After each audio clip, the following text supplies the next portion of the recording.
Homers Podcast. I am Casey Coggins with Alvin Hebert. Back at it. And Andrew Lira. We are here.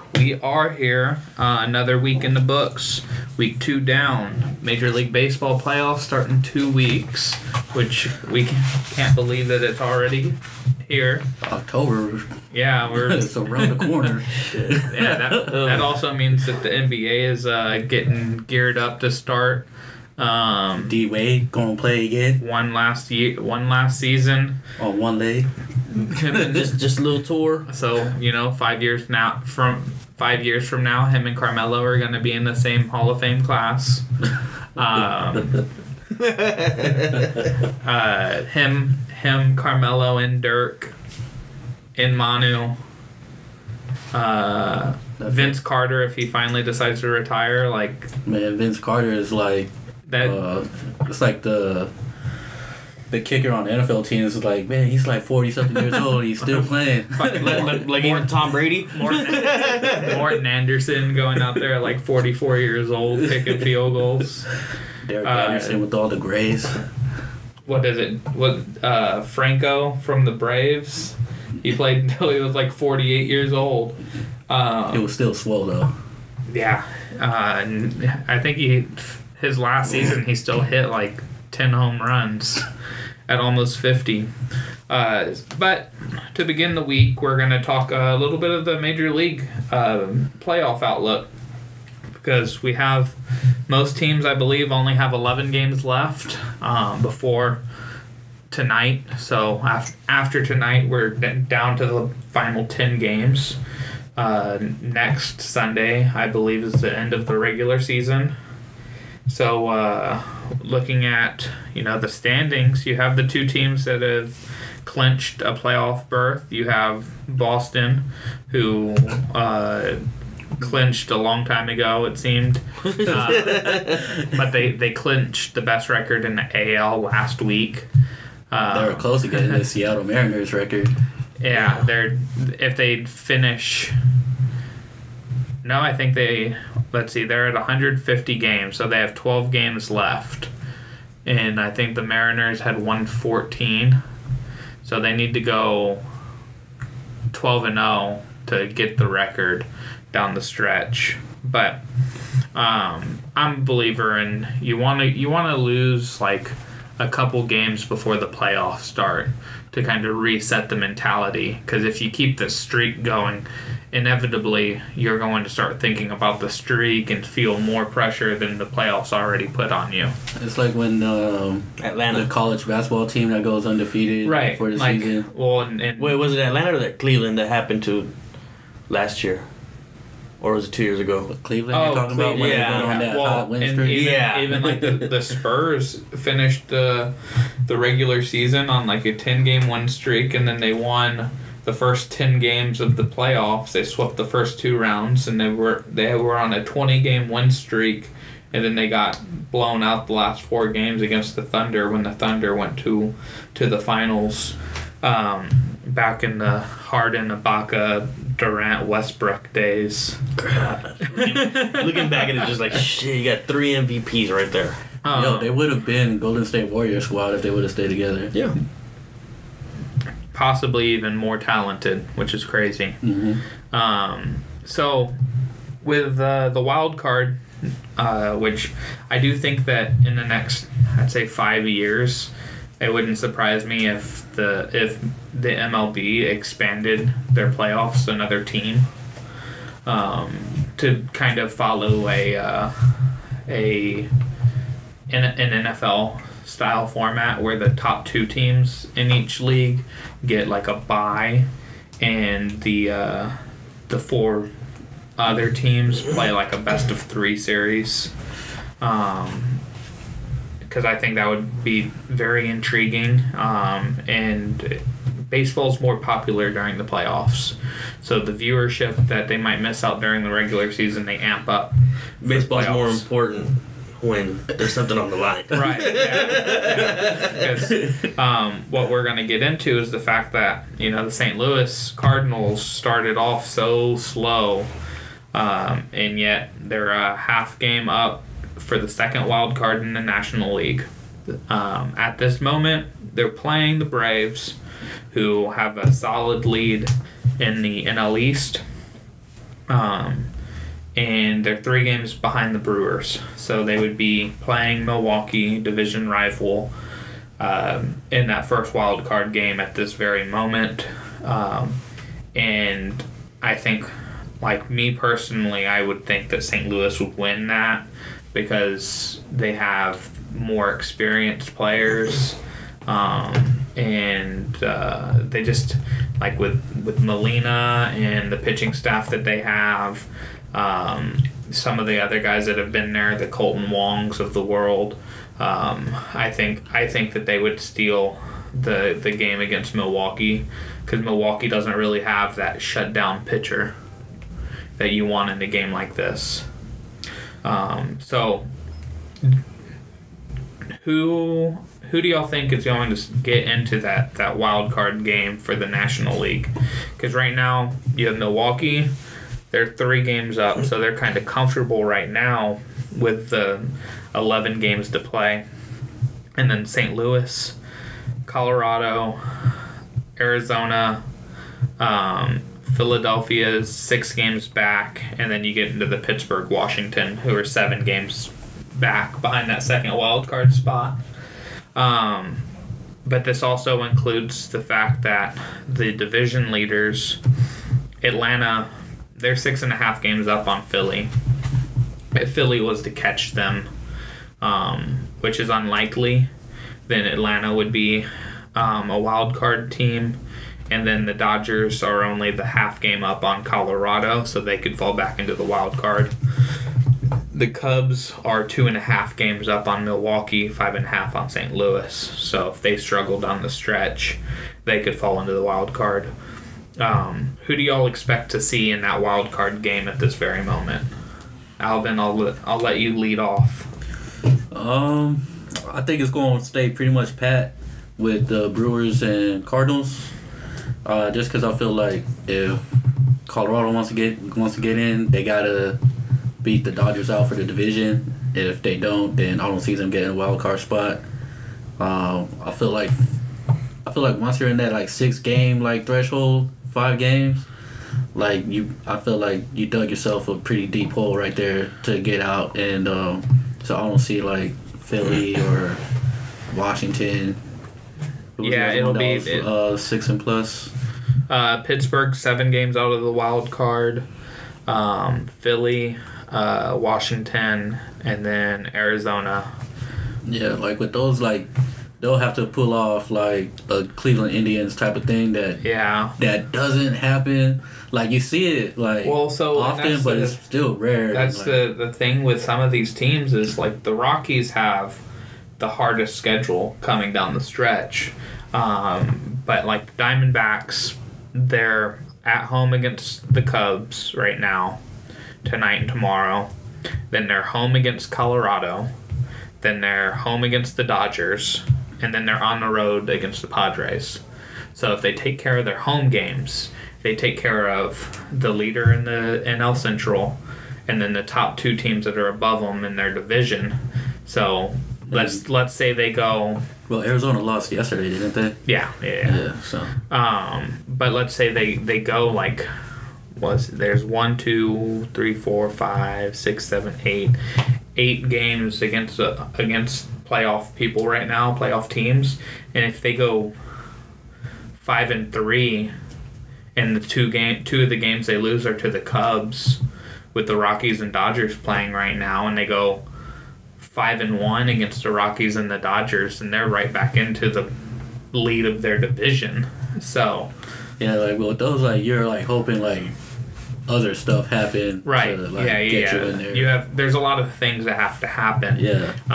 But it's too much. It's a matter of belief, Alvin. Do you believe that they can do it? I do not believe. Andrew, do you think it'll stand pat the way it is with Milwaukee and St. Louis?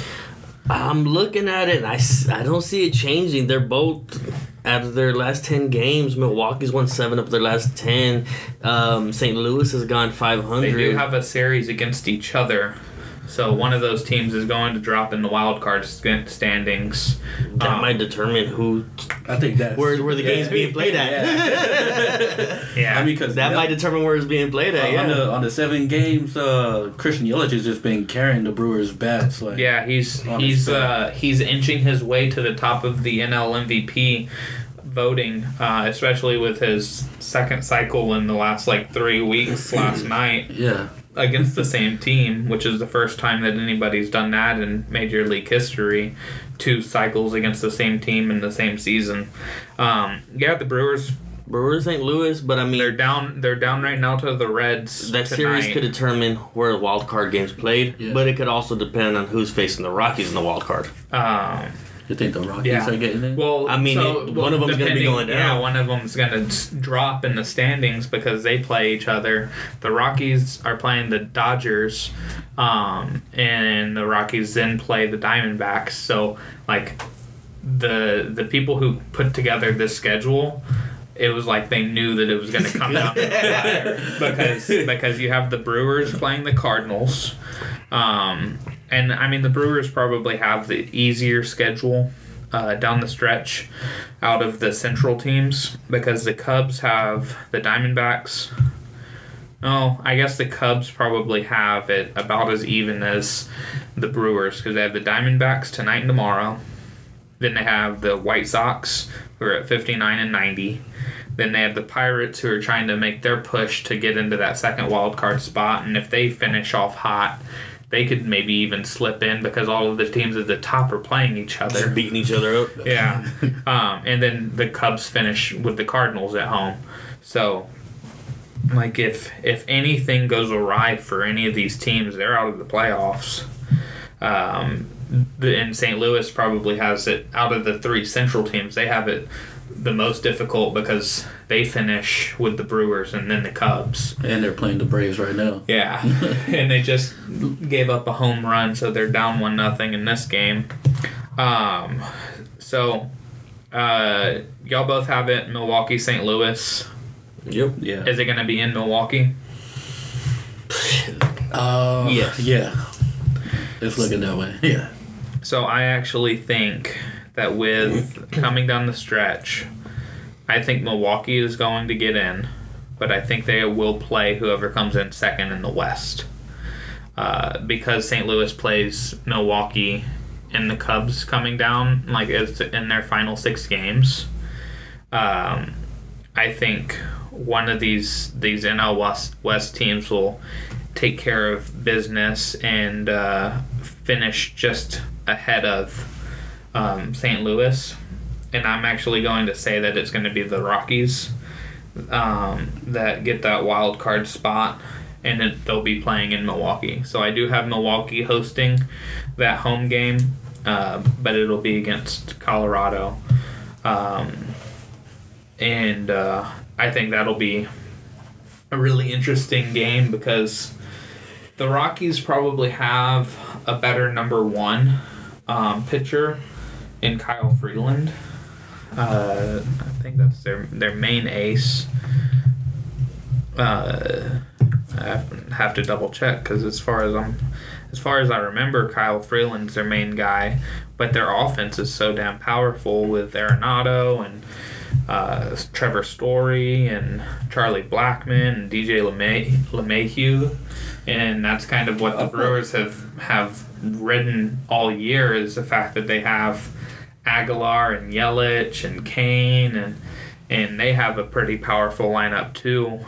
I feel like that's always been the Rockies though. They always had good offense. Well, and except pitching is just who's your ace? They had Gio Gonzalez and they had Ubaldo Jimenez, but the problem is that you don't really.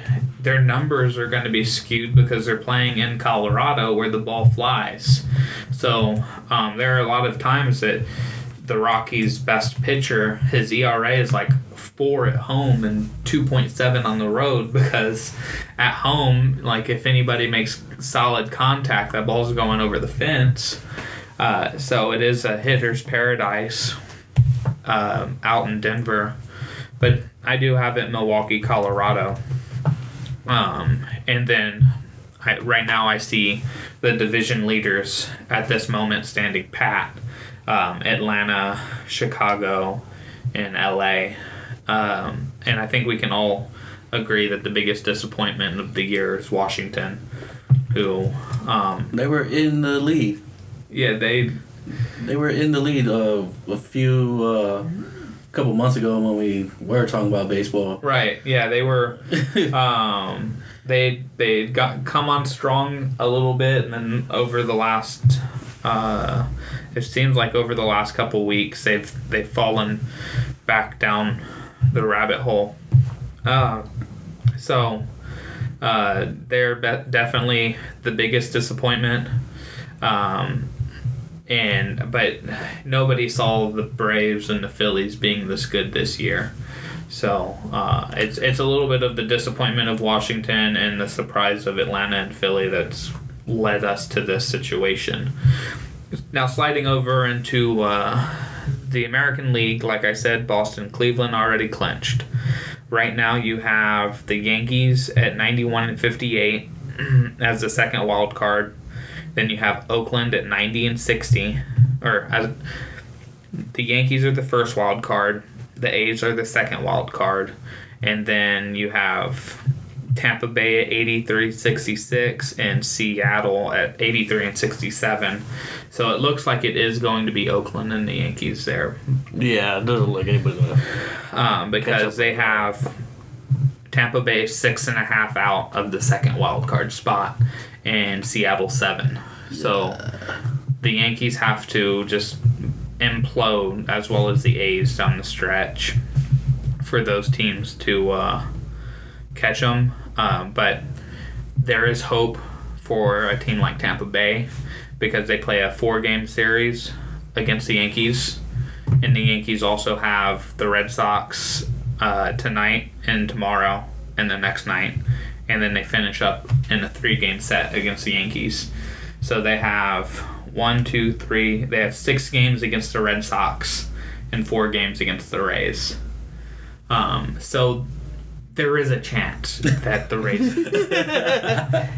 Rays hope is still alive. that the Rays will catch them. For Seattle, looking at the Tampa Bay schedule, Tampa Bay actually is set up really well to catch the Yankees because, like I said, Red Sox Yankees play 6 times and then 4 games against the Rays. Well, the Rays are playing the Rangers tonight and tomorrow. Then they're at the Blue Jays for 4 games. They're home against the Yankees for 4 games, and then they're home against the Blue Jays for another 3 games. So they have 2 games against the Rangers and 7 games against the 68 and 82 Blue Jays. And then the 4 games at home against the Yankees. So, the Blue Jays are beating the Yankees right now. I think it's 5-0. Red Sox are beating the Yankees. Or I thought that was... they showed a highlight. I guess I was from another game. Oh, yeah. The Yankees are playing the Red Sox right now, and that game is 1-0 Red Sox in the 5th. So, yeah, if Tampa Bay takes care of their business, they could very well sneak into the wild card against over the Yankees. And with Oakland in the second wild card, they have the Angels, the Twins at home. Then they're away against Seattle for 3, and then they finish on the road against the Angels. So I don't know where the Angels are going to be because they're definitely out of contention, out of the playoffs, but they seem like a team that they don't care what their record is. They're gonna since they have kind of a veteran team, I think they'll try to win as many games as possible. So there's a chance that the Angels will beat Oakland a few of these games, but it doesn't look like Oakland has a way of losing out to Seattle. Seattle finishes Astros tonight and tomorrow, then Rangers, Athletics, and Rangers. So there's a chance that Seattle gets there too because they have an easy schedule, but Oakland also kind of has an easy schedule. And Seattle's so far back of Oakland that Oakland has to implode. So we'll see how it goes. Are we all in the same boat where it's going to be Yankees-Oakland? Do we see the Yankees imploding or Oakland imploding? I think Oakland's imploding and my Seattle Mariners squeak right in. Now, what does your actual brain say, not your heart? My brain saying. My brain saying, what am I? I gotta root for my boys, man. I gotta keep hope alive. If I was to put like a percentage on either the Rays and Seattle making it, I would probably put Tampa Bay at like 25%, and I'd probably put Seattle at like 10%. Because like I said, the Yankees have a tough schedule coming down. Yeah. So if the Yankees lose their next 4 and the Rays win their next 4, then all of a sudden it's a 4-game difference between those two coming down to the last 8 games, 7 games. So, and then they play each other. So there's a better chance for the Rays to catch the Yankees than there is Seattle to catch Oakland, and that's why I put the Rays at a higher probability. Actually giving Seattle a 30% chance of squeaking out the second wild card spot because the only tough team that we're playing against is the Astros. Well, and then Oakland, of course. You saying that, like, yeah, Seattle, if let's say they went out and the Yankees do implode, the Seattle has the same record as Tampa Bay does right now, so they could sneak ahead of even Tampa Bay and sneak over that. I was just mainly looking at the division teams that are going to be fighting for the wild card, not going inter-division, because Seattle could definitely sneak in there because both the Yankees and the Rays don't do enough.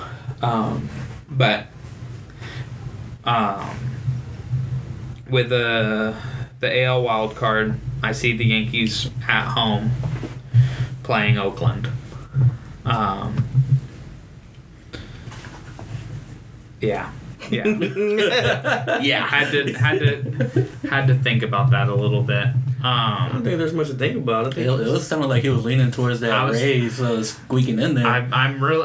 You built a good. I really do. It would not surprise me to see the Rays sneak in.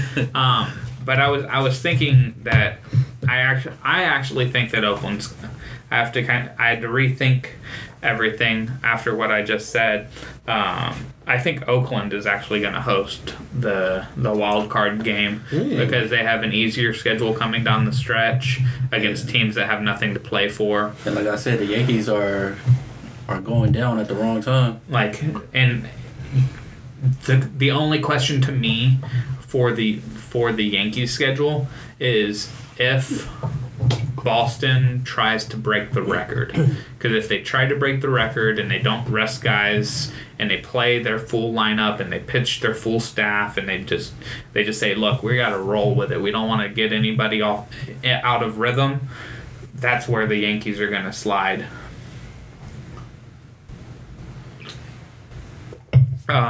Andrew, who do you have playing in the wild card? They actually finished 116-46. 116? Yeah. Okay, so Boston doesn't have a chance. Yeah, they can't get it. Nope. I've got New York and Oakland. I don't see. I mean, there's just too much space in between both of them. Yeah. Do you have? I mean, of course, hosting. I've got Oakland hosting. I mean, they're the ones starting to surge, and the Yankees are basically treading water.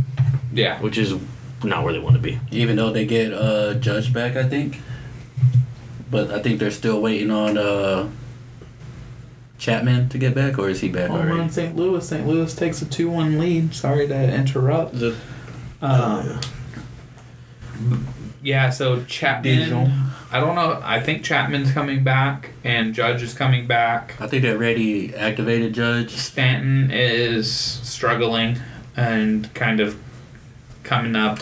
Sounds like the tired. Tell of the story. The tell of the year. So This new league, man. But that's the thing. Like this new league, it's home run or bust. It's not. It is. It's not. To me, it's not about the Yankees lineup. It's about their pitching staff, because their pitching staff is solid, and their bullpen is solid. Well, shit. That's why they went and got McCutch. That's why they went and got Stanton. Yeah, I think they're. Who else did they get? Shit, there was trying. They nearly got Machado. Yeah.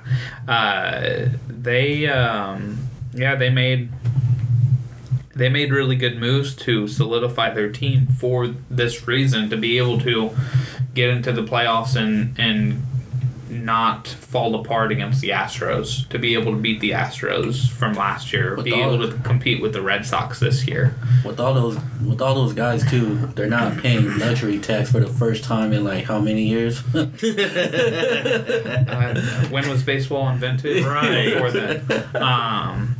So you are in the same boat I am. Oakland hosts the Yankees. Yes, I am. What is your... It's going to be Yankees in Seattle, in New York. I kind of hope that happens, because it would be nice to see Seattle make it back to the playoffs. How long has it been since they made it? Don't ask me. We don't talk about that. There's not much to talk about.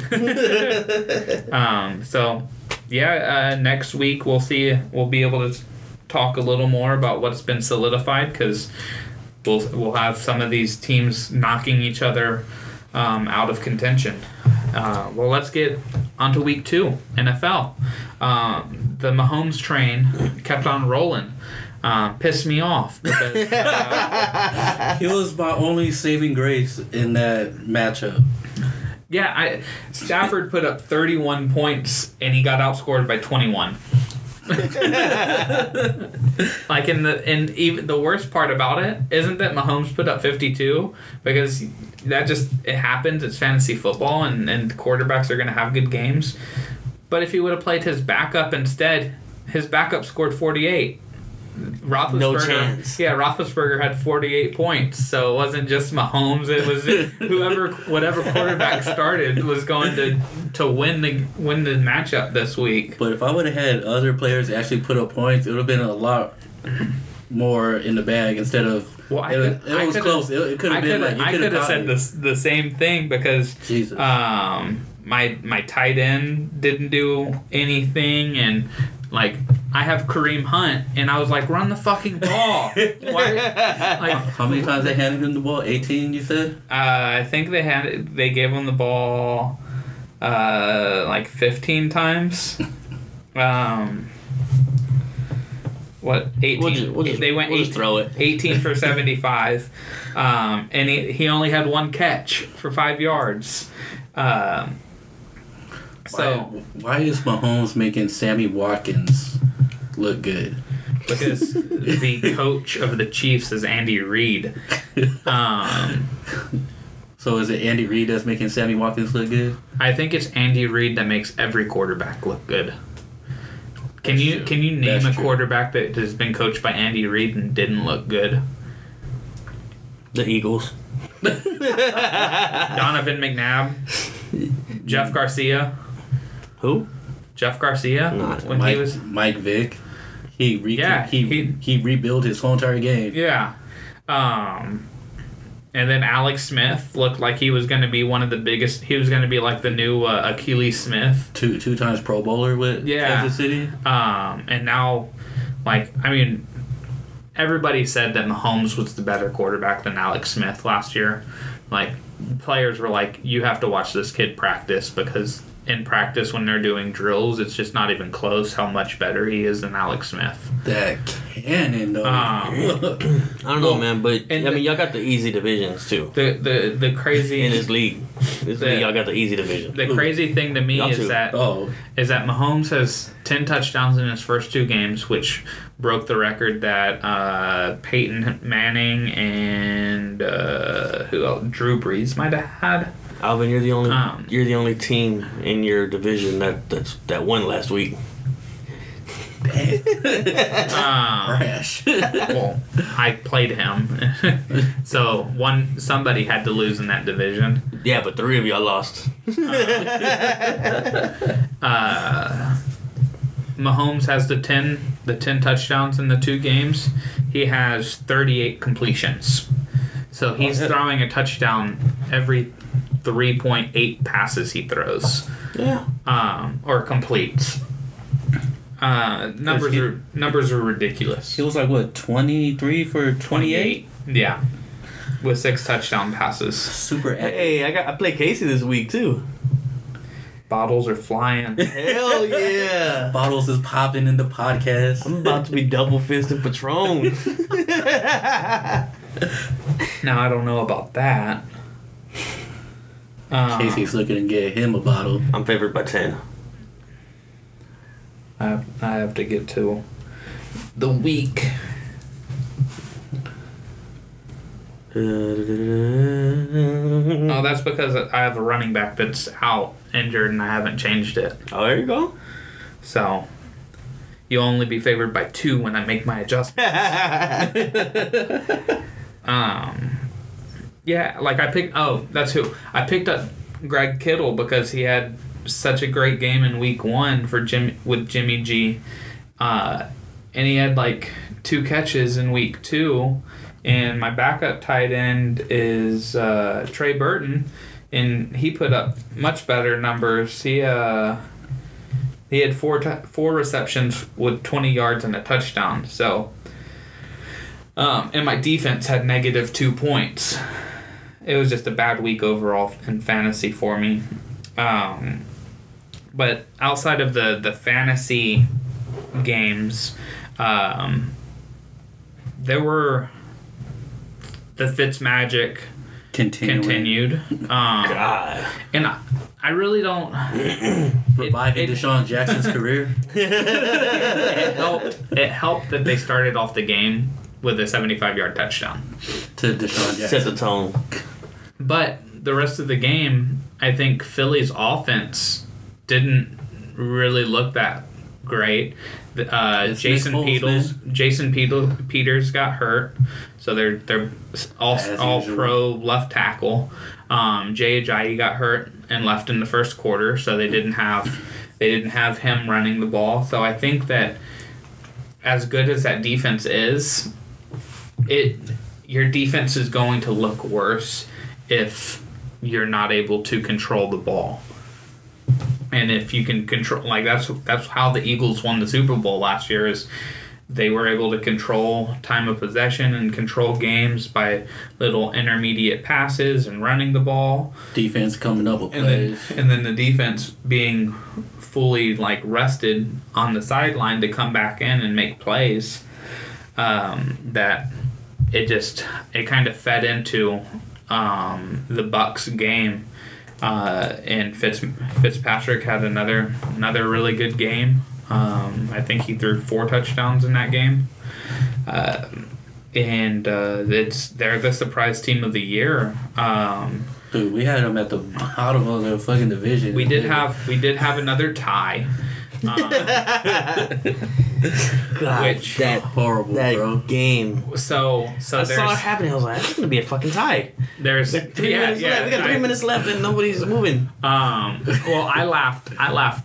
And then they freeze the kicker, and I was just like, I hate this game. I know. I was like, "Oh fuck!" I was like, "This could have been over." I laughed when Thielen caught that touchdown pass because I had just texted y'all that I need Thielen to get some points, and then he picked him up. I don't even know how like that was a touchdown pass because it was a bad throw into double coverage. Yo. It went through two defenders' arms, and Thielen falling down on his back. It was like one of those like throws where like you swing at the ball and it's just like your arm goes through it. Yeah. It was essentially an Aaron Rodgers Hail Mary. When it happened, I thought it hit a defender's back. That's just how it looked. It looked like it, and then all of a sudden he stands up and the ball's in his hands.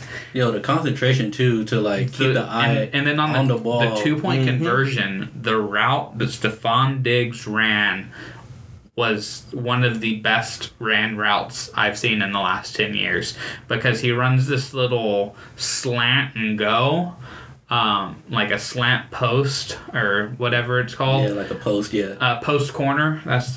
He runs a post corner, and he just completely loses the cornerback.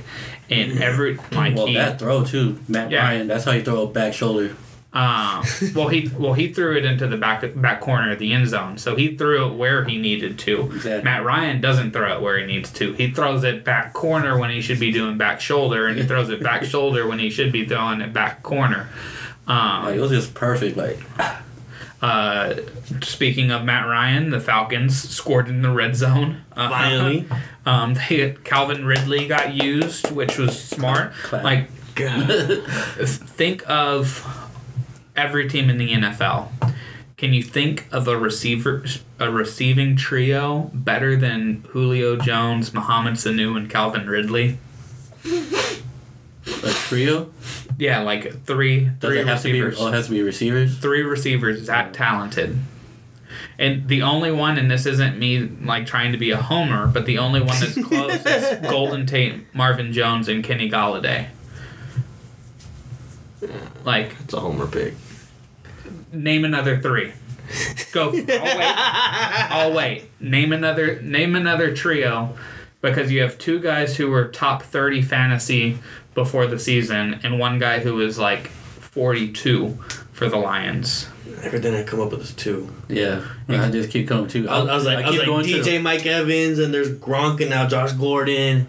Then there's OBJ and Sterling Shepard. There's Juju and Antonio AB. Brown. I mean, and Le'Veon would count if he was there. I keep going to the Vikings. He's a running back, not a receiver. I keep going to the Vikings, but then it's Kyle Rudolph. He's a tight end. Yeah, their third is Treadwell. Tight ends are receivers. He's about to get cut too. Yeah. Treadwell, I'm sorry. So yeah, I mean, we could count these running backs and tight ends that can catch the ball. I figured you could count the tight ends because a lot of them do play in the slot. David Johnson and Larry Fitzgerald and who? Yeah. No, Josh Brown. He's not. Well, you said it. because then if we want to throw running backs into there too, the Falcons have Devontae Freeman and Tevin Coleman, and then they have Austin Hooper. Mm-hmm. Their offense is loaded. There's no reason why they should score less than 30 points a game, and they scored 12 in the opener. Because Matt Ryan. No, it's because of Sark. Yeah. Because look at the same weapons 2 years ago, MVP with Kyle Shanahan. Inflated. That's an inflated year. How's it an inflated year? Because that's his only best year. Well, just because it's his best doesn't mean that it's not the offensive coordinator that's causing his struggles now. The offensive coordinator is not the one throwing the ball for him. That's not throwing the ball. But the offensive coordinator setting up the plays puts him in the positions to. All right, they should have won the first game, right? Yeah, but who missed the throw? It goes to one. It's the play call. So it's the same thing that the Cowboys in Week 1 had issues with, and 3rd and 12 fucking screens. We had this discussion because y'all know my rant on Jim Bob Cooter. He's the worst offensive coordinator in the league. Well, so he calls the plays, but I don't know how much he's saying, Stafford, this is what you can audible to. Here are the 2 plays. This is the kill. Here are the hot routes. I don't know how much Stafford actually does in the game, and but it always seems like the Lions are best offensively in the last 2 minutes of the second quarter. And in the fourth quarter when they're down by 14 and they're playing from behind and it's all no huddle, they're not calling plays, they're not setting anything up. They're frantic, and that's same how thing as fucking Seattle. That's how they. That was Seattle last night. Yeah. Never mind. Jim Bob Cooter, you're the second worst coordinator in the league because Darren Bevel is awful. I don't think Bell was awful. I just think the personnel is fucking trash. Work with your fucking personnel. It's fucking trash. It's hard to work with what you got. Yes, man. They have two solid running O-line. backs. They have two solid running backs. Who? Chris Carson and Rashad Penny. Who? Bruh. Chris Carson Trash. and Rashad Exactly. Penny are solid. I'm not saying they're great. I'm not saying they're Le'Veon Bell or Devontae Freeman. You just named a bunch You just of said trash. great. Yeah. You said solid. That's not solid. That's fucking mediocre. They're solid. At best. All right, you can have a solid running back, but they can't do nothing if you have a trash ass O line. Think about how the best offenses. Think about the ingenuitive ways that they run their offense. They're running a lot of crazy jet sweeps, pop passes, throwing in reverses at the right time. They're not running a reverse on 3rd and 1. They're running a reverse when they after they get a turnover. Or they're not throwing a bubble screen 3 and 12. Yeah. And yes, I do agree that the Seattle personnel is trash, but the play calls are doubly worse. And so it's you have bad play calls and bad personnel in here. I can't even say that because Russell Wilson is running for his life half of the fucking time. So never get under center. Everything is shotgun. Everything's quick.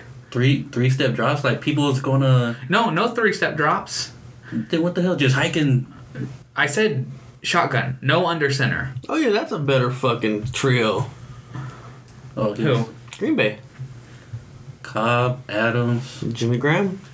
I was talking receivers. So if we go into tight ends, yes, there are better people. You're just trying to find out loopholes to not say that the Lions have the second best receiving. Oh man.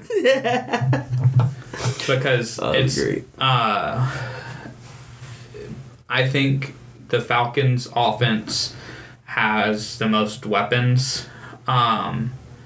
I think Kansas City is number 2 behind them, just because I think that the receivers of Atlanta are better than receivers in Kansas City, but Kansas City has, as I just raved about them, Andy Reid. The other team has a head coach that focuses on defense in Dan Quinn, and their offensive coordinator is still trying to figure out his life. Who knows, he might be back in the alcoholic thing. Or maybe Matt Ryan is just mediocre. No, I don't. I try to say that if you're in the NFL, you're not mediocre. Mediocre comparison to the rest of the NFL. Yeah, to the NFL. So if you're mediocre, you're putting him in the bottom 12 of starting quarterbacks. That's mediocre. Yeah, he's right there. He's right there in the middle for Do you have Garoppolo over him? Not a big enough sample size. Yeah. Well, we'll go through the starting quarterback because I know Fitzmagic is playing better than him. Just because he's playing better, But he's not a doesn't mean better he is quarterback. better. Though. He's not a better quarterback. I'm just saying, talent wise, you're better than this guy. How is he playing better than you? Because his offensive... we could talk about offensive coordinators and calling the plays. But Fitzpatrick does this every year. That's what I said. He sucks us in for 4 weeks. Yeah, that's why everybody's like, hold on. Yeah, I was like, no. All right. That's why he's a magician, because he disappears. So I'm going to start naming quarterbacks, and I'm going to count them, and you'll say if you think Matt Ryan is better. Okay. Joe Flacco. Matt Ryan. Yeah. Andy Dalton. Well, wait. No. Wait, no. Flacco in the playoffs? No, Flacco in general. You're trying to cherry pick right now. Yeah, I was. You're doing that shit. You've been doing that shit. Just like with Andrew and the tight end thing. Tight ends are receivers. All right, so Joe Flacco, 1. Andy Dalton. Yes. Matt Ryan's better than. We can agree to that. No. No. You don't think Matt Ryan's better than Andy Dalton? No. I feel they're similar, very equal. Okay, how about we do yes, no? Is this person better than Matt Ryan? All right, Andy Dalton's better than Matt Ryan. Yes. No. Matt Stafford. Yes. No. I quit. That's all I was going. I'm done. I don't need the other people because that's all I was trying to get. Shut All right. So I said he's not better than Matt Ryan. I said he is better than him. Oh. Well, I said that Matt Stafford is better than him. Matt Ryan is better than Matt Stafford. You said no. He said yes. Oh, no. I said, yeah. I meant reversed. Matt Ryan is better than Matt Stafford. And I'm saying Matt Stafford is better than Matt Ryan. Okay, so I flipped. He was coming for me, but he got you. Okay, so you have Matt Stafford better than Matt Ryan. Jimmy G, I think he's not as good as Matt Ryan. I do think Stafford is better than Matt Ryan. I think he can be. I think we know what Matt Ryan is. The potential of Jimmy Garoppolo, I will agree. Yeah. But at this moment, no. Yeah. All right. Well, shit, half the league is rookie quarterbacks. Eli Manning. No. Not better. Dak Prescott.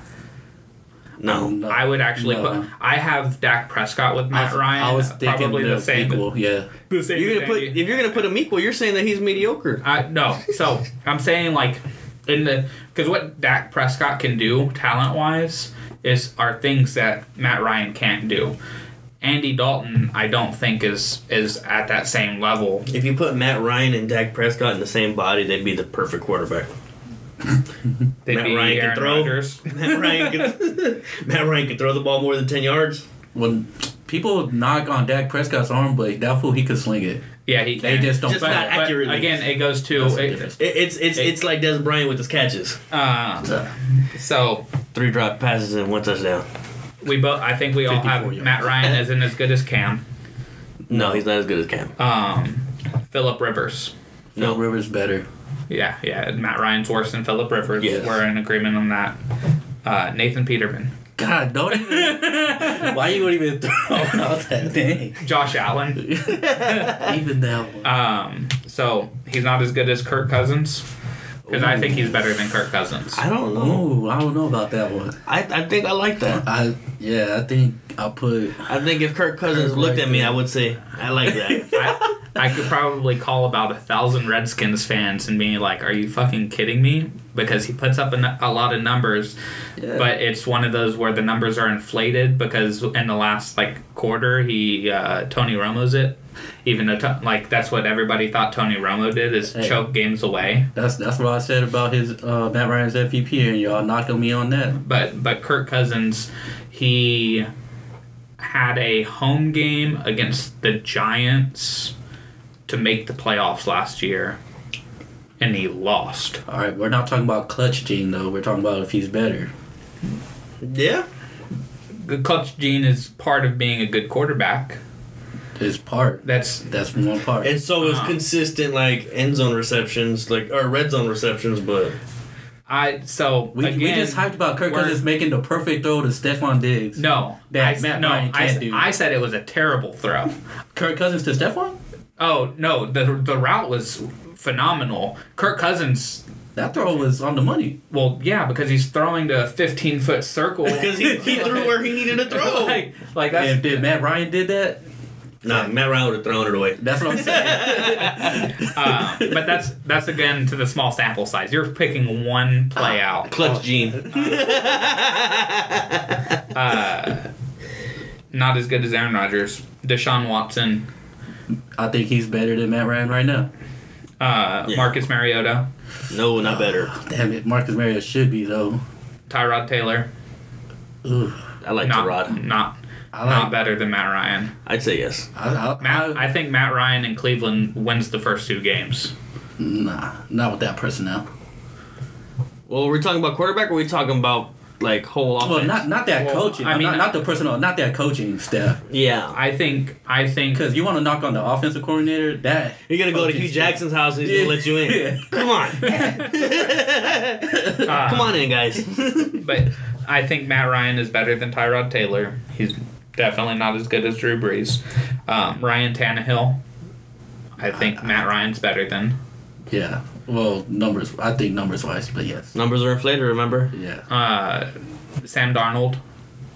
No. I think it's the same thing as Jimmy G, where the potential of Sam Darnold is higher, but at this moment, Matt Ryan's better than Sam Darnold. Yeah. I'd say Sam Darnold is better than Matt Ryan right now.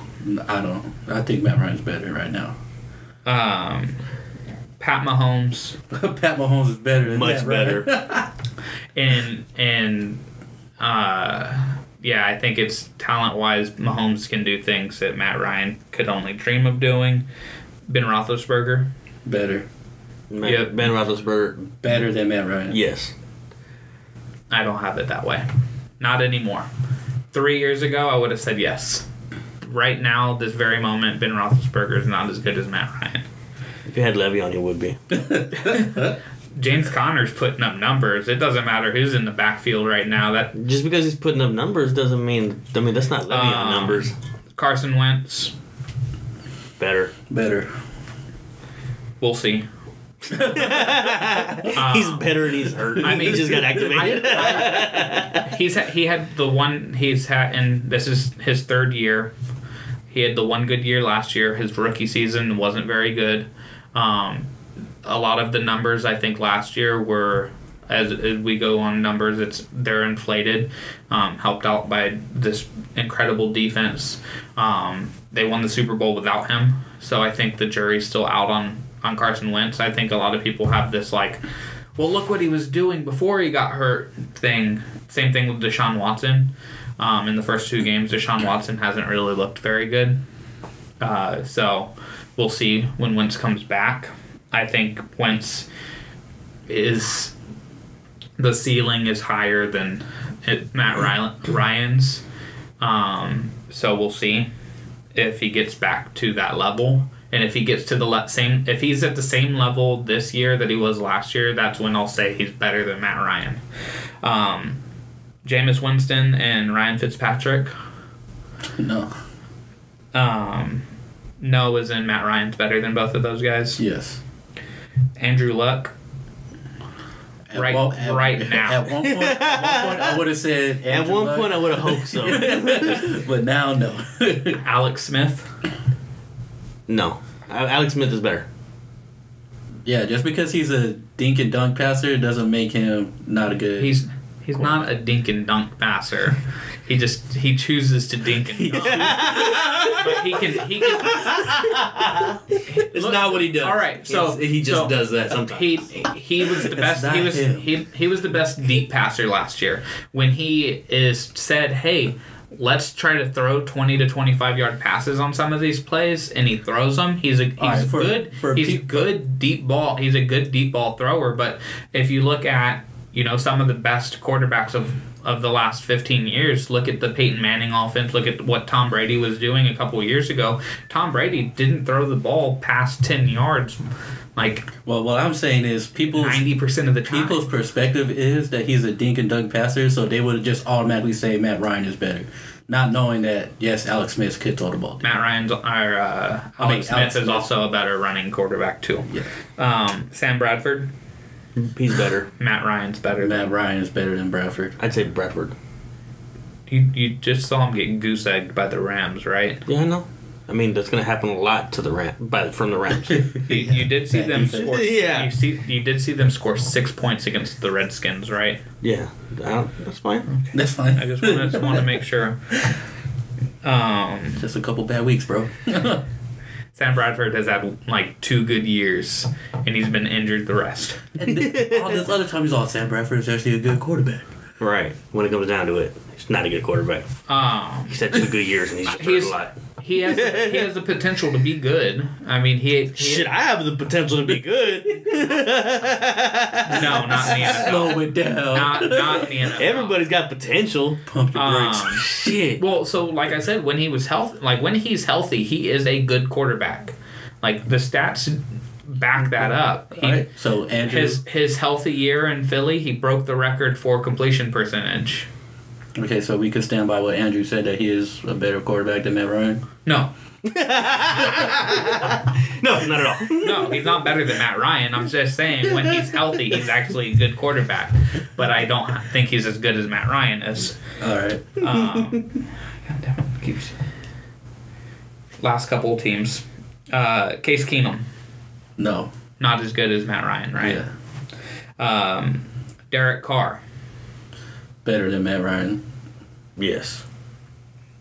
I don't think so. They're actually the same to me, but I think Derek Carr is in that same Matt Ryan, Andy Dalton kind of Bubble. Yeah.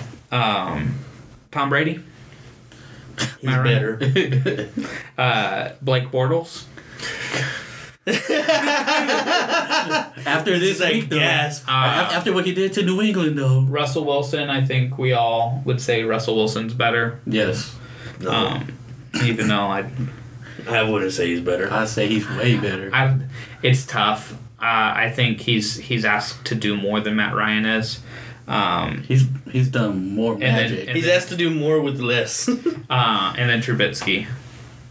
Yeah, no. I like Trubisky. Is he better than Matt Ryan? Yes. No. Yes. No. So after all of that, I'm pretty sure that we don't even have we got Matt Ryan to 15. yeah. Like, So there you I go. mean, I have him as like my 10th best quarterback in the league. I have him 5 below that. Yeah. So I got him I much more said below mediocre. Mediocre is in the like 21 to 32 range. He's where I'm having. He's an mediocre. average quarterback. He's not mediocre. He's average. All right. He doesn't deserve the nickname. He in does the not. end- He doesn't deserve the nickname. Well, he is Matty Ice because always got him on ice. Because he's mighty cold. In the end, listeners, I just wanted to freezes up. get them. I just wanted to say that the definition of mediocre is not like is lower than average, and we got him to average. Yeah. I think if we average R3, he's below average. Oh, you're graded on a curve now. Well, We're talking averages. We throw mine in there. He just drops. Well, if you would have to have him at like 25 to get him that way. Well, but if you had him at 20 and I have him at 10 and Alvin has him at 15, then he's at 15 because that's how averages work. What You grade just scale are changing you it. working on? You said we put him in the 15, and then you're just like, actually, I have him in the top 10. I said I have him 10. Uh-huh. But I said, because I was asking what y'all thought, and I said, So is that 10 spot? Is that including Andy Dalton? Andy Dalton and who else is in that bubble? no, I personally have him better than Andy Dalton. Oh, okay. Yeah. I have him above Deshaun right now. I have him above Dak. I have him above Mariota and a lot of the guys that we just went down the list. Let's do it again. Round 2. Everybody will just go one by one. Write it all down, and we'll waste more time. So, Cowboys looked solid. Didn't look as good as they could have. That defense, though. The defense is That defensive line. and it's like I don't packages. I don't know if that's Finally. the defensive line or the fact that the Giants' offensive line is not very good because Which is actually promising because next week we play Seattle, who Yes. also has yeah, but 5 trash bags Hey, Earl Thomas. in front of him. Hey, Earl Thomas, you want to come on over? five matadors. Just get a couple fucking just trash cans. I'm gonna do this like we're playing in the street. Count to 7. 7 Mississippis. But I do agree that the blitz packaging and Rod Marinelli had a very solid game plan of what they wanted to do up front. But I think the most important thing that happened in that Cowboys game was Awuzie. Yes. Step for step with Odell. Yeah. Like you didn't see Odell 5 yards past anybody. Like he was He right there caught with passes, him. but there was like right there in front of him. Boom. Ain't getting nothing after. Like Nope. the leading receiver for the Giants was Saquon Barkley. He had 14 catches for 80 yards. Odell had 4 catches for 51 yards. And then Evan Ingram, Eli hit 7 times. And those were mainly little short, shallow crosses that it was like check downs. He It looked like Alex Smith with the Kansas City Sam Chiefs. Bradfording. Yeah. Sam Bradfording. Bradfording. Alex Smithing. So the defense looked really good.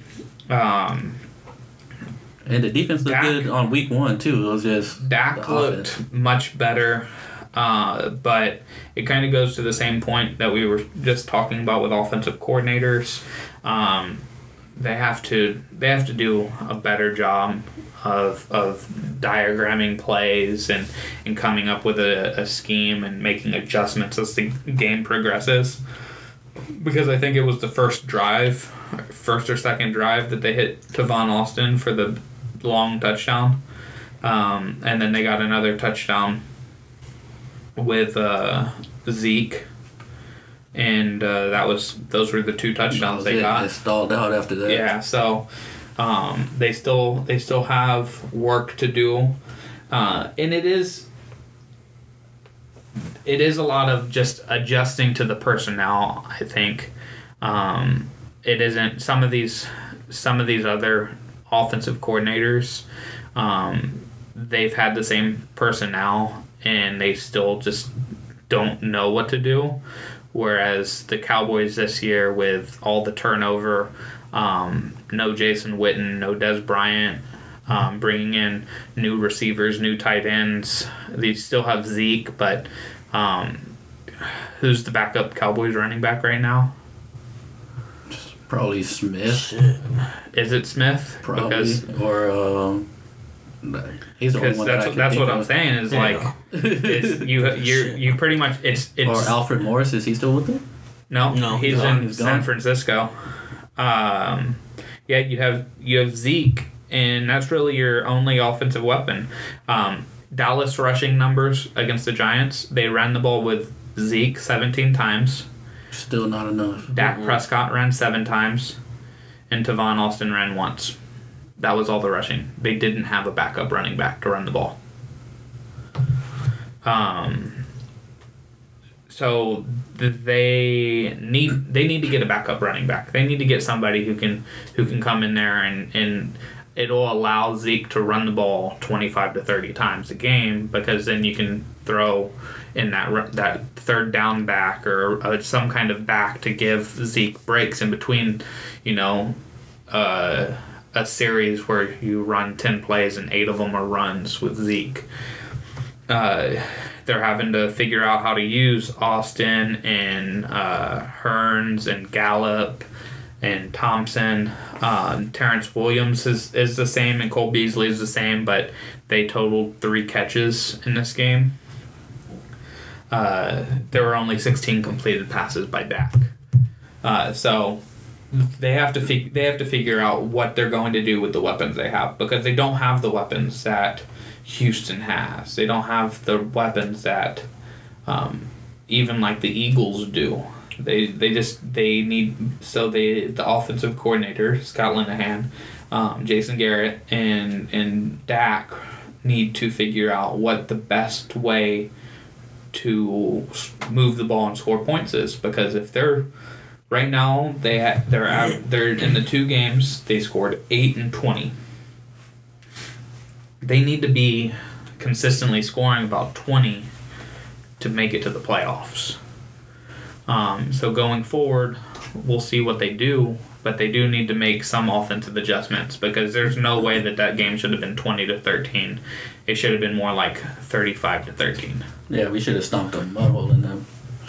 They just need to open the passing game up, man. Like, I feel like they just do all these like dink and dunks or the screen plays and all that stuff, and like they don't try to hit those bomb passes like they did with Tavon Austin often enough. Yeah, and that's like if you scared the defense that you could go deep, then you got your middle routes open and all that stuff, because they're gonna start giving you cushion. And so you get your 7 yard passes in, so. Yeah, I've been listening to a lot of NFL analysts, and I forgot who I was listening to, it was Chris Spielman, because I was watching the Lions lose again. And he was a defensive back when he played in the NFL. And he says that, or he said in the game, and he has said previously, and it's kind of a big belief around the NFL, that you have to throw the ball, be able to throw the ball to run the ball. And it's kind of that same way. You have to be able to throw the deep ball to be able to throw the short passes. What happened last night in the Bears-Seahawks game is Russell Wilson didn't have enough time to throw any deep balls, so... Well, he had to get off his back. So the Bears knew that everything was going to come out quick, so Prince Amukamara sat back, waited for him to throw, just broke on the ball. Like, he knew that ball was coming out early, but he knew that it wouldn't come to his side if he was right on the receiver. So he sat back and then waited, and then the ball came. So he pounced and took it to the house for a pick six. So you have to bless you. You have to be able to throw the ball deep. Look at best quarterbacks in the league. Drew Brees has lost some of his arm. There were a couple passes in the game against the Browns that he had guys running down the field wide open, and he missed it. He shorted it, and he's done that the last couple seasons where he has to run up into the javelin throw it. Well, he does got to jump up and throw the ball. But Aaron Rodgers, you have to be aware that he can throw the ball 40 yards down the field on one leg. Like Pat Mahomes, you have to be worried about Tyreek Hill running past you and him just throwing the ball 70 yards in the air. Cam Newton has a strong arm. Tom Brady has a strong arm. So you have to be wary of Cam Newton's best year, I believe, came with Ted Ginn. Yep. Because they just ran Ted Ginn go routes. And it opened up Greg Olsen in the seam, and it opened up Devin Funchess, and it opened up the other guys because they had to be wary of Ted Ginn's speed. And that's when you see the offenses at their best. That's why Sammy Watkins is looking good right now with Kansas City, because they got to focus on Tyreek Hill. Yeah. T.Y. Hilton, that's why he's so good. Fast, and he can just run up the field. Right, and that's what opened up things for Dante Moncrief, and even when Pierre Garçon, when he was there with them. Yeah, well, Pierre Garçon was helped out too by the end of Reggie Wayne's career too. They had to worry about Reggie Wayne, and there was also another guy. Or even when he was in Washington with Deshaun Jackson. DJ. Yeah. Yeah. So, that's to talk about the Lions when I said watching them lose.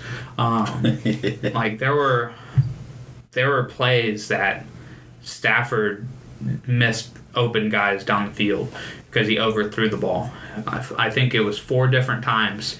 He had Marvin Jones twice and Kenny Galladay twice open running down the field, and he just overthrew him by 3 yards. See, also, if they were a faster type of receiver, would have they caught the ball? I think Marvin Jones is a pretty fast receiver. He's not, Tyreek Hill, but I would probably put him in that TY speed range. Kenny Galladay not that fast, but yeah, there are teams and quarterbacks are leaving plays on the field, and when you leave plays on the field, it tends to turn out into losses. Are there any games that we haven't discussed that y'all would like to touch on before we move on to the fire and dire prophecy part of the show? Nah, we covered the good ones. I think we covered the tie, we covered the boys, the Lions. There is one game that I didn't bring up. Jacksonville, New England.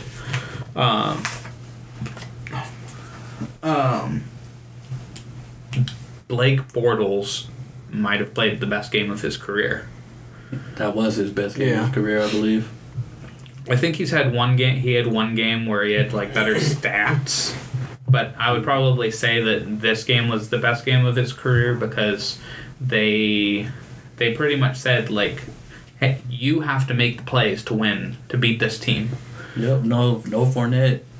Yeldon wasn't anything. Keelan Cole catch was, yeah. Man. It's like when you watch those Beckham pregame videos where he's standing there and he windmills his arm and catches the ball. This dude did it running down the sideline, being covered in a game. Back shoulder. Yeah. Damn. Bullet, too. It wasn't no, like, Yeah. it was a bullet to him. And he just... And that defense, they just shut down the Jacksonville, Patriots. man.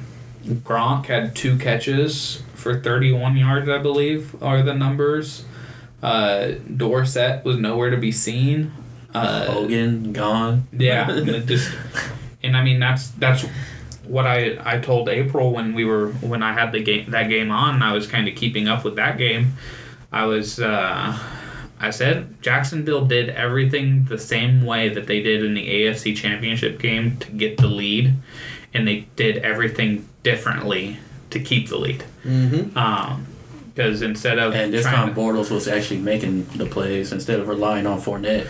Yeah, I mean they also did what I complained about in that Week 1 Saints Bucks game is it's 3rd and long. Like I think it was a 3rd and 9 play in this game, but it was a 3rd and 11 in the Saints game. And the quarterback has shown the ability that he can scramble and run and get a first down with his feet, and you don't spy him. Yeah, I figured, like, on a mobile, like, Tom Brady, you're not going to want to keep a QB spy on Tom Brady. No. But, like, when you know somebody that could break it, like Alex Smith, Bortles, even with the littlest mobility, you should always have that QB spy. Yeah. And so, just a poorly executed game plan by the Patriots. And Jacksonville is I think to me they are the favorite in the AFC if they get a top like a 10 to 12 range Win? Blake Bortles. Like he doesn't have to be great. Like I don't need him to do what Mahomes has done and Rodgers is doing and Breeze has done in his career. They don't need that. They need him to not turn the ball over and make those 3rd down throws. They do that, they're going to make it to the Super Bowl because that defense is going to shut down every offense they play. And like I said, it's going to be hard for them because, I mean, Cole is, like, stepping up, but they need him to be consistent because Marquise Lee is gone for the year. They have a solid tight end in Austin Seferian-Jenkins. They picked him up. That was a good pickup. But yeah, Cole is going to have to play like he has. And then their other D.D. Westbrook, he's another guy who's going to have to step up. He's a very solid receiver. He was like in the Heisman running when he was a senior at OU. Because he's a kind of game-changing speed type guy where he can make plays out of nothing. So that was to me that was the marquee game of the weekend. The best game was probably the Packers-Vikings. The tie? That was the best game. I don't know. I still think the Kansas City game was the best game because even though he had the 6 touchdowns, that game was like, hey, hold up. I like the Chicago-Seattle game. That game was ugly. Man, I liked it. But I think with the Kansas City game is the defenses didn't make any plays. Exactly. That's what I'm saying. There was still a chance. Also, how's this guy got 6 touchdowns and they're still like up by 6 or whatever? I think that's the difference to me is that while the Packers and Vikings both put up 29 points and their offenses did good work, the defenses also played pretty well to put the teams into positions to win, where neither Chiefs or Steelers defense did any work to put them into positions to win. So let's move on to On Fire, Endire, and Prophecies. I'm going to start off because my fire is Jalen Ramsey, because that dude talks the talk and he walks the walk, and then after he walks the walk, he talks more talk. That's why I bigged him up when he was sending out the tweets or that GQ article. Yeah, that's why I loved it. I was like, yes. And I love the line. He's like, I won't say Gronk is good. I mean, he's good, but I think the media overplays how good he actually is. And to be fair, I think 60% of Gronk's skill is the fact that he's 6'7", 265 pounds, and he's like has arms that are like 5 feet long. A fucking Yeti coming at you. Yeah, the polar bear. And because I think a lot of his routes are just he runs right into the linebacker or safety who's guarding him, and he doesn't push. It's a legal play. It's just a rub off. And he kind of just turns his shoulder, and he's just so big that he just creates separation by being big. or he just like it's like a box out, like keep bodies into position. And Brady knows where to throw the ball, unlike Matt Ryan. And of course he's taller than those guys, so just. But Jalen Ramsey is very much like Richard Sherman, where yes, he's talented, but he might have other guys in that defensive back that are better than him, so he can talk, and so he's going to get all the attention. And then you go out there and you try to throw passes, and you're throwing against AJ Boye, like. Like, you don't win. That's just, like I said, Blake Bortles, all you have to do is be solid. You don't have to be great. You don't have to be, like, an all-time quarterback. You just have to make sure you don't screw up and you convert the third downs, because you have Jalen Ramsey to back you up. So he's my fire for the week. Andrew, you're up. I've got Bears the trade for Khalil Mack still, man. It's I mean, it's paying dividends. Did you see the numbers that they put up? Bleacher Report posted it. No. The difference? I'll find it. They put up Khalil Mack's numbers and how he's better than the whole fucking Raiders defense combined. Yeah, he's having a legendary start right now. Yes, he's got 2 sacks already. He's got a fucking 2 forced fumbles, interception, pick 6. So.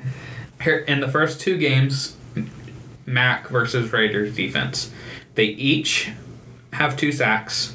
Mack has 2 forced fumbles to the Raiders 1. He has 1 interception to the Raiders 1. He has 1 fumble recovered to the Raiders 0, and he has 1 touchdown to the Raiders 0. Yeah, like it's fucking. When I said they made that trade, I was like. That defense is just going to be. It's crazy how one player can make this much of a difference. Like, just especially in football. Like, yes, especially in football. Well, so I think that the Raiders defense wouldn't look much better with him, because they didn't have a solid group to begin with. It was pretty much him or bust. The Bears had a solid defense last year. And adding him is like adding Ndamukong Suh to the Rams defense and Aaron Donald does. With Aaron Donald there, they have to focus so much attention on him that now Suh has a one-on-one. Or now with adding like Aqib Talib and Marcus Peters, like you add one of those guys to the other, now you have to play, like you have to make sure you're throwing the ball certain ways. Like with adding Khalil Mack, the Bears' other players who were solid last year get elevated because now they have to double team this guy, which leaves 3 offensive linemen on the other side against 3 guys. Everybody's being like one-on-one blocked, and so they have a chance to make their swim move or spin or power rush to get to the quarterback. And it also helps when you play 5 trash bags. Yeah. But I mean, look at but even Green Bay. Look how good he made Bruce Irvin. Like Bruce Irvin was talented. Was good. Yeah. But like when Khalil Mack was there, made him better. Now that he's there, like he's gassed out because now he's on the field more. He got to do more. Like he got to try to cover Khalil Mack's production on the right end of the ball. Yeah. And, like, it's like, sorry, man. Like, not at that level, bro. Like, you good, but you're Come not up Mac. to me. You're not Mac, man. It's, that's a bar you can't jump into. I think the Jags, they signed Calais Campbell. Mm-hmm. And then they got Marcel Darius. From the Bills. Yeah. They traded him. And so it's like, okay, what are you going to do against, top 5 defensive tackle when you have another top 5 defensive tackle right next to him? and both guys can go on the ends and rush as ends. And you already got Miles Jack. Yeah, you already had your corners. Like, what the hell are you supposed to do? Like, you're pretty much just saying, well, they can play man against everybody in defensive back, in the secondary. And I think they're the ones with Telvin Smith, right? Yeah. Like, Yeah, it's ridiculous how much, like, you add a great player to an already good defense, it just bumps them up. It's like when I got so pissed off when what was his name? He was the defensive Cliff Averill. When he left Detroit and went to Seattle, and they teamed him up with the Seattle defense. Bobby Wagner and Chancellor and KJ Wright and that linebacker core at that time, that had Michael been like Bennett. That had been like the best linebacker core, like 3-man linebacker core right there. Yeah, Wagner, Wright, and Averill, like just the strong get stronger with those type of moves, and it was incredibly smart of the Bears to make that trade, because you don't know what those ones are going to end up. If you get the offense right, then that pick is going to end up being in like the 17, 18 spot, so you're not even going to get the same type of talent that he is. Yeah, nowhere near. So we'll see how the trade ends up in the long run, but right now, the Bears won it. Oh, yeah. Alvin, you're fire. Of course, going big man Mahomes, man. Setting the record, 10 touchdowns in 2 weeks. 6. Mahomie the Clown. 326. Like, man, that dude's lighting it up. You only put him there because he's your fantasy quarterback. Also, him alone made me win that fantasy matchup. Follow it up. Who's your Dyer? Dyer? NFL kickers, bro. That's my Dyer, too. NFL kicker. Dan Bailey, speed out, Minnesota got him. Like, now who else is left out there? Zane Gonzalez got cut, and they signed a rookie kicker, another rookie kicker. Just stupid. But yeah, missed field goals left and right. He missed 4. Mason Crosby missed a field goal to win the game. Well, they iced him. Well, they iced Carlson also. Yeah. He made it as they called the fucking timeout. But the difference is that, like, even when Crosby missed it, he missed it by, like, a couple yards to the outside. Like, yeah, the first kick hooked in, that ball stayed straight. Mm-hmm. I can't put Crosby. Where the Carlson kicks were like 20 yards to the right. Like, he's straight hooking. He was not even. It was like close. when golfers shanked their tees. Yeah. Yeah. It was pretty bad. That's why I had NFL kickers as well, because missed PATs, blocked kicks. And it kind of goes back to last week too, with the Browns and the Steelers having issues making field goals. Or I'll sneak in another Dyer. I don't think Drew has this one. The Steelers. No, it's not mine. Imploding, bro. Antonio Brown. They said Antonio Brown talking about trade me. That wasn't intended like trade me. Yeah. That was somebody posted like he wouldn't be as good. The person who posted it worked for the Steelers. Yeah, and then he responded back to him by saying trade me. Yeah. But that wasn't towards. Yeah. He does not that he wants to be traded. He doesn't want to be. I think his agent even came out. They're going to make a coaching change. Watch. Mike Tomlin's going to be real soon. That's the big report that's coming out. I would actually. I think that's what Antonio Brown said, is that Tomlin's lost the locker room. Tomlin, I think, lost the locker room like 2 years ago. After, like, when that Bengals game, y'all remember that Bengals game last year, I think, when Ryan Shazier got hurt. Yeah, that was last year. That was last year. That I think was kind of the tipping point of, Tomlin I don't think has control of what's going on here. Mm-hmm. And to me, honestly, if I'm the Steelers, I think about trading Le'Veon. Like, I know it might put you in that same Khalil Mack thing, but here's the difference.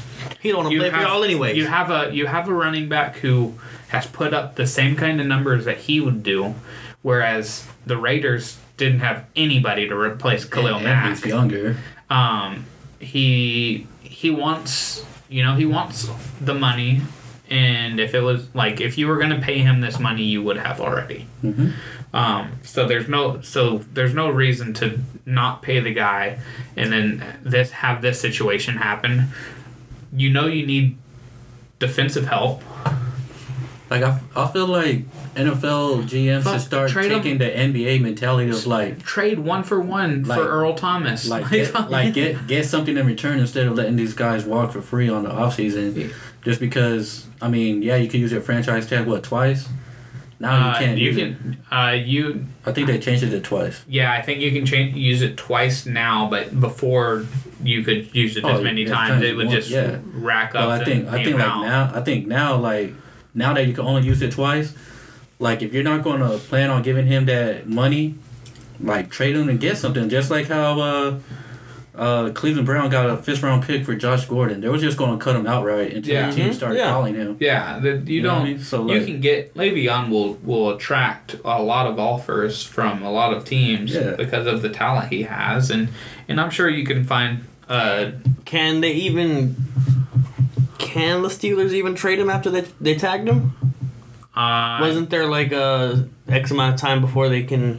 Well, there's an X amount of time he has to report back before he gets nothing. Yeah, week 11. Yeah, he has to. That's all I know about. I don't know about because he's a franchise tag that. Because I know after they tagged him, they had like a grace period to where they could sign him to an extension, and that already passed, of course. Yeah, that passed. Yeah. While I do the research into the franchise tag trade thing, my Dyer was kickers. Who did you have? I had a Dyer, but I'm gonna change it. My original Dyer was New York football in general. It was in all three teams. But I'm gonna go with a play, the play that changed the game. The Clay Matthews? Yes. the not roughing the passer. Yeah, that was as clean of a hit. It was timed perfectly. There was one earlier that game too on Aaron Rodgers where the linebacker made a clean tackle, like picked him up, tackled him, didn't land on him body weight wise, didn't do anything, and they called that one roughing the passer too. But yeah, that's what I'm saying. If you're gonna call it on one end, like you call it on the other too. But that's why I text y'all like gives these quarterbacks a pillow, bro. But it's not even that. Like that completely changed the game. Oh yeah, that game led to that play right there. Interception, yeah. Yeah, and then that would have ended the game, and that same drive is at Thielen touchdown. Then also was a bad throw. Just wound up as a touchdown. Bad throw, but good catch. But yeah, that was my Dyers. Terrible. I thought more people would have been like, "Oh, that was a terrible call." But like when I was like listening to people talk about it, like on Undisputed or like on sports radio, what I listened to was Von Miller last night halftime. SVP interviewed him and they brought it up and it's like. You can't hit your quarterbacks at the legs, of course.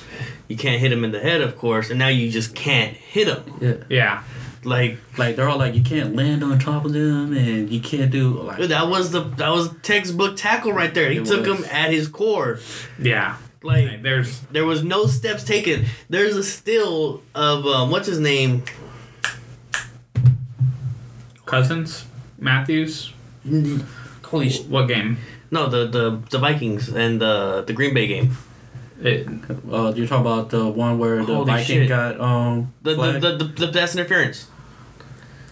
Pass interference? Not the pass interference. God damn it. The roughing the passer. That's what I'm talking about. Clay Matthews on Kirk Cousins. Yes. No, but he's talking about when they called it the Minnesota Vikings. No, that's what I'm talking about right here. The Clay Matthews one. The clean one. Yeah, the clean one. Like there's a still of it, and Cousins still has a ball in hand as he's getting hit. Yeah, and on that one, it was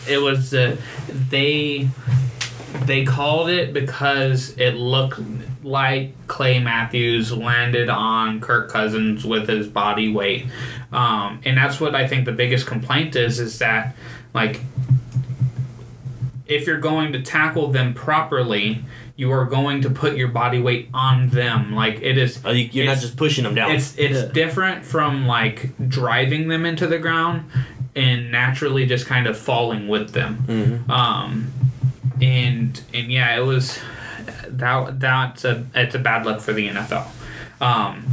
So the franchise tag player can be traded because it's just they get franchise tagged for a certain amount. They sign a contract, and that contract doesn't mean that he has to play for that franchise. It just means that he has that's his guaranteed money. Yeah. Or not even guaranteed money. And there are numerous examples. Matt Castle got franchise tagged in New England, traded to Kansas City, and then Jared Allen got franchise tagged in Minnesota, I believe, or no, in Kansas City, and then traded to Minnesota. So now we're on to prophecies. Andrew, follow up. What's your prophecy? I got Texas beating TCU and getting back to the top 25 rankings. Looking like it. It's gonna be in Austin, so Matthew McConaughey can just wizard his magic around. I think we're gonna go to the UT Baylor game because we went to that UTSA game and I was like, this isn't really the college football experience you want. Like one, the Alamo Dome is too big for UTSA. Like yes. if it was like UT playing in a stadium that big, you would fill it up. But like there's no noise in there. You can hardly hear like the band. And it was a high school game. Yeah, it was a high school game.